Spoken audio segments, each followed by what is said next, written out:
नमस्कार, मैं हूं पीयूष शर्मा और आप देख रहे हैं नेक्स्ट 9 न्यूज नेशन। अब बात करते हैं सत्ता की। आज हम सत्ता में बात करने वाले हैं राष्ट्रपति चुनाव की। राष्ट्रपति चुनाव की देखिए मतदान होगा 18 जुलाई को। उससे पहले देखिए कि जो विपक्ष है पूरा का पूरा भारत का, वो एक साथ आ गया है। आपको बता दूं कि देखिए जो बीजेपी है और एनडीए के साथ जितने भी आप देखिए कि पार्टियां हैं एनडीए की, उन्होंने उन सब ने द्रौपदी मुर्मू को अपना राष्ट्रपति का उम्मीदवार बनाया है। तो रामनाथ कोविंद जी का जो फिलहाल में जो करंट के राष्ट्रपति हमारे हैं, उनका कार्यकाल आप देखिए कि 24 जून को खत्म हो रहा है, 24 जुलाई को। तो इसलिए आप देखिए 18 जुलाई को जो मतदान होगा, उसमें कौन कौन सी पार्टी एनडीए को यानी कि बीजेपी को समर्थन देगी, या फिर आप देखिए कि ममता बनर्जी कांग्रेस या पूरा का पूरा विपक्ष है उसको समर्थन देगी। ये देख बात जो है वो आकर यही नहीं अटकती। जो बात है, असल बात वो आती है आप देखिए कि झारखंड पे, ओडिशा पे। ये जो दोनों पार्टियां हैं, झारखंड मुक्ति मोर्चा और आप देखिए कि बीजेडी या फिर बीजू जनता दल, ये दोनों पार्टियां नवीन पटनायक और हेमंत सोरेन की पार्टियां हैं। इसमें इन दोनों का यानी कि झामुमो यानी कि झारखंड मुक्ति मोर्चा और बीजेडी यानी कि बीजू जनता दल, इन दोनों की जो रोल होगा वो बहुत ही अहम होगा। आज यानी कि 25 जून को झारखंड मुक्ति मोर्चा अपना जो जिसको वोट देंगे यानी कि एनडीए में, यानी कि आप देखिए कि जो राष्ट्रपति चुनाव होंगे उसमें किसको मतदान करेंगे, यशवंत सिन्हा को जो कि विपक्ष के आप देखिए राष्ट्रपति उम्मीदवार है, या फिर द्रौपदी मुर्मू को जो कि एनडीए के उम्मीदवार है, किसको देंगे अपना वोट, ये आज फैसला करेंगे। और इसी फैसले को देखकर हमने आपके लिए खास रिपोर्ट बनाई है। देखिए हमारी खास रिपोर्ट। झारखंड की पूर्व राज्यपाल द्रौपदी मुर्मू पर दाव। राष्ट्रपति चुनाव के लिए भारतीय जनता पार्टी और विपक्ष ने अपने उम्मीदवारों के नाम घोषित कर दिए हैं। बीजेपी ने सबको चौंकाते हुए ओडिशा की आदिवासी महिला नेत्री और झारखंड के पूर्व राज्यपाल द्रौपदी मुर्मू पर दाव खेला है। द्रौपदी मुर्मू 6 साल 1 महीने तक झारखंड के राज्यपाल पद पर अपनी सेवा दे चुकी हैं। वहीं राष्ट्रपति चुनाव को लेकर विपक्ष की उम्मीदवार के तौर पर यशवंत सिन्हा ने नाम का ऐलान किया। सिन्हा 2 बार केंद्रीय वित्त मंत्री रह चुके हैं। पहली बार वह 1990 में चंद्रशेखर की सरकार में और फिर अटल बिहारी वाजपेयी की नीति सरकार में वित्त मंत्री थे। वह वाजपेयी सरकार में विदेश मंत्री भी रह चुके हैं। दोनों पक्षों की ओर से अपने अपने उम्मीदवारों का ऐलान कर दिया गया है। इसके बाद से ही सियासी समीकरण साधने की कोशिश शुरू हो गई है। एक तीर से 2 निशाने साधने की है कोशिश। बीजेपी ने द्रौपदी मुर्मू के नाम पर मोहर लगाकर एक तीर से 2 निशाने साधने की कोशिश की है। राजनीतिक जानकारों का माने तो चुनाव में बीजेपी नेतृत्व वाले एनडीए का पलड़ा भारी है। लिहाजा देश का अलग राष्ट्रपति बनने का द्रौपदी मुर्मू लगभग सफर तय माना जा रहा है। संसद के दोनों सदनों में सांसद और सभी राज्य विधानसभाओं में निर्वाचित विधायक भारत के राष्ट्रपति चुनाव के लिए मतदान करेंगे। इसी तरह से लोकसभा के 543 और राज्यसभा के 233 सांसद नए राष्ट्रपति को चुनने के लिए 18 जुलाई को मतदान करेंगे। इसके अलावा देश भर की विधानसभाओं के कुल 4809 एमएलए भी अपने मताधिकार का इस्तेमाल करेंगे। राष्ट्रपति चुनाव में विपक्षी एकता का प्रयास। राष्ट्रपति चुनाव में विपक्षी एकता का प्रयास दरअसल अगले लोकसभा चुनाव में भाजपा विरोधी गठबंधन की बुनियादी को मजबूत प्रदान करने की दिशा में बढ़ाए का एक कदम है। इसकी शुरुआत पश्चिम बंगाल की मुख्यमंत्री ममता बनर्जी द्वारा गत 15 जून को दिल्ली में बुलाई गई विपक्षी दलों की बैठक से की गई थी। हालांकि उससे पहले तेलंगाना के मुख्यमंत्री के चंद्रशेखर राव ने भी दिल्ली में गैर भाजपा दलों के नेताओं से बात कर विपक्षी एकता की पांसा चला था। लेकिन राष्ट्रपति चुनाव संबंधी पहला ममता द्वारा ही की गई थी। उस बैठक में कुछ भी ठोस निकलकर सामने नहीं आया, क्योंकि अनेक विपक्षी दल उससे दूर रहे थे। विपक्ष को अपनी हार साफ दिख रही है।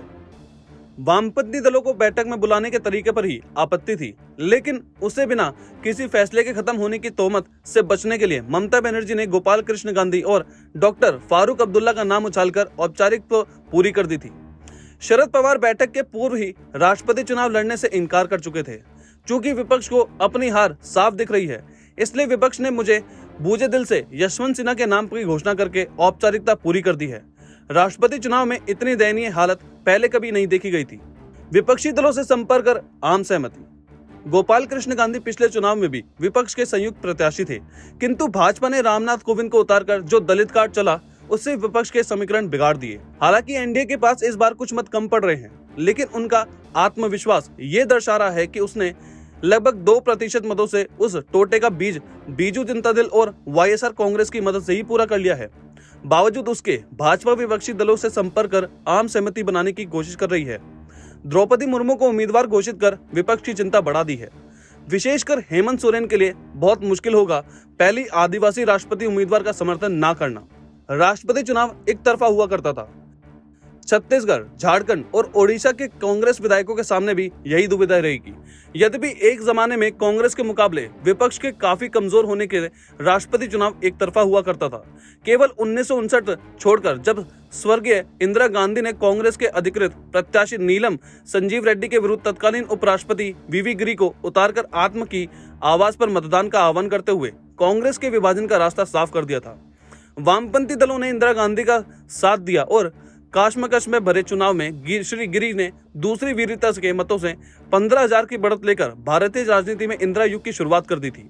हालांकि राष्ट्रपति चुनाव में मुकाबला आगे भी होता रहा, लेकिन वैसा रोमांच दोबारा देखने को नहीं मिला। विपक्ष ने अनेक मर्तबा मुकाबले की औपचारिकता भी निभाई। क्षेत्रीयता के नाम पर उसमें बिखराव भी हुआ। मसलन श्रीमती प्रतिभा पाटिल को शिवसेना ने मराठी भाषी होने के नाते समर्थन दिया। प्रणब मुखर्जी भी शिवसेना का समर्थन हासिल करने में सफल रहे, जिसमें अंबानी परिवार की भूमिका बताई जाती है।